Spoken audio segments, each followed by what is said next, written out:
To my channel Ashvi Himachal corner. कैसे हैं आप सब? आई होप आप सब बहुत अच्छे होंगे और मैं भी बहुत अच्छी हूँ।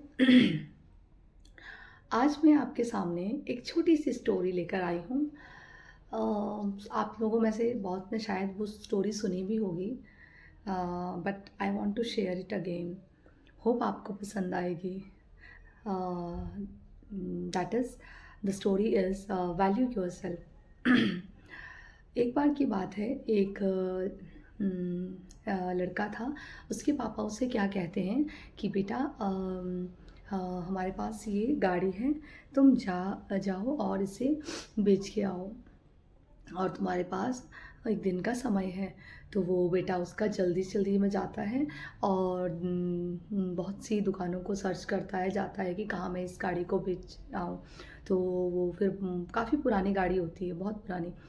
तो फिर वो जाता है, तो पहले वो एक कबाड़ वाले के पास जाता है, जिसने कि जो कि ऐसी गाड़ियाँ वगैरह ख़रीदता था।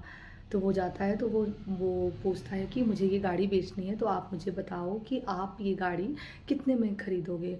तो फिर वो देखता है, कबाड़ वाला वही देखता है कि कैसी गाड़ी है। तो फिर वो देखता है ये तो भी बहुत पुरानी हो चुकी है, तो इसकी तो मेरे तो जैसे ज़्यादा काम की नहीं है, तो ये तो कबाड़ के रेट में ही जाएगी। तो वो उसके 10,000 देने को तैयार होता है। तो फिर वो ऐसा सुनकर वो लड़का वहाँ से चले जाता है। तो फिर वो कहीं और जगह कोशिश करता है कि शायद इसका मुझे सही मूल्य मिल जाए। फिर वो एक दूसरी जगह जाता है जहाँ गाड़ियों का काम होता है, जहाँ गाड़ियों की रिपेयरमेंट होती है। तो फिर वो वहाँ ऐसी जगह जाता है, तो सोचता है कि शायद मुझे यहाँ अच्छे दाम मिल जाए।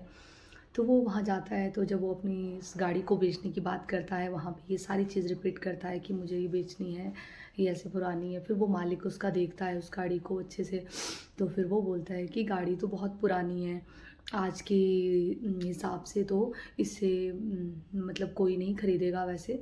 तो हाँ, ये हो सकता है कि जैसे कि नई गाड़ियाँ बनती है, तो हाँ, इसके कुछ एक पुर्जों को मैं यूज़ कर सकता हूँ और अपनी गाड़ी में ले सकता हूँ। तो उस हिसाब से मैं तुम्हें इसकी 50,000 तक देने को तैयार हूँ। तो फिर वो ऐसा सुनकर वहाँ से चला जाता है। तो फिर वो कहीं दोबारा और कोशिश करता है कि शायद कहीं इसके अच्छे उसके दाम मिल जाए। तो फिर लास्ट में वो एक जगह पहुँचता है जहाँ पर जहाँ की वो गाड़ियों का ही शोरूम है, बहुत बड़ा शोरूम है। तो वो सोचता है कि क्यों ना एक बार यहाँ ट्राई करके पूछ लूँ कि मुझे क्या दाम मिलेगा इस गाड़ी का।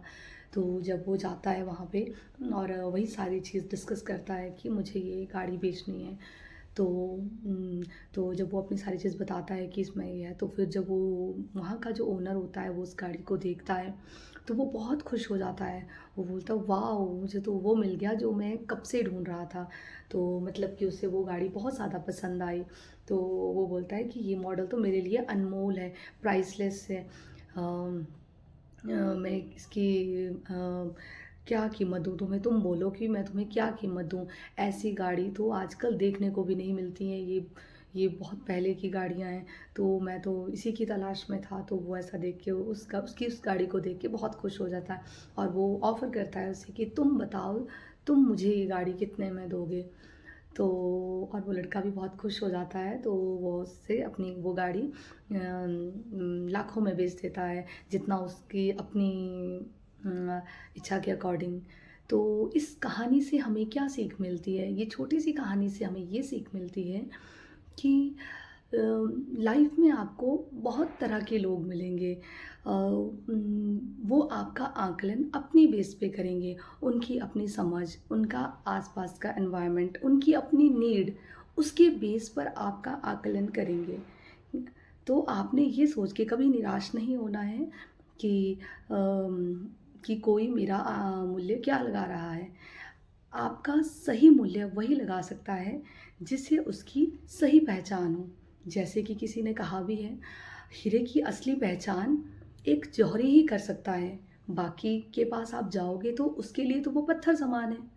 तो उसी तरह से तो लाइफ में भी ऐसे बहुत से इंसान की लाइफ में ऐसे मोमेंट आते हैं, उसे ऐसा फ़ील करवाते हैं कई कि वो कुछ भी नहीं है। तो आप इस चीज़ से निराश नहीं हो। अगर कोई आपका आकलन अपने बेस पे, अपने लेवल पे होके कर रहा है, तो वो उसका एनवायरनमेंट है, उसकी वो सोच है, उसकी वो सोचने का दायरा है।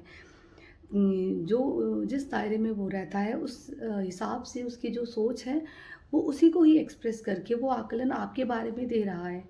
तो आपने कभी निराश नहीं होना है ऐसी चीज़ों से, बल्कि आप बल्कि आपने ये सोचना है कि अगर उसने मेरे बारे में ये चीज़ बोली है, तो ये उसी उसकी उसकी सोचने की उतनी ही क्षमता है, वो उस लेवल तक ही सोच पा रहा है। आप अनमोल हैं, आप प्राइसलेस हैं, जैसे कि ये गाड़ी उसके बच्चे के मुताबिक बिकी, उसी तरीके से आपका मूल्य भी वही सही लगा सकता है जो इसके काबिल हो। इसीलिए मैं बस इतना सा कहना चाहूँगी, value yourself with these lines I complete my story and thank you so much. Bye bye, see you soon.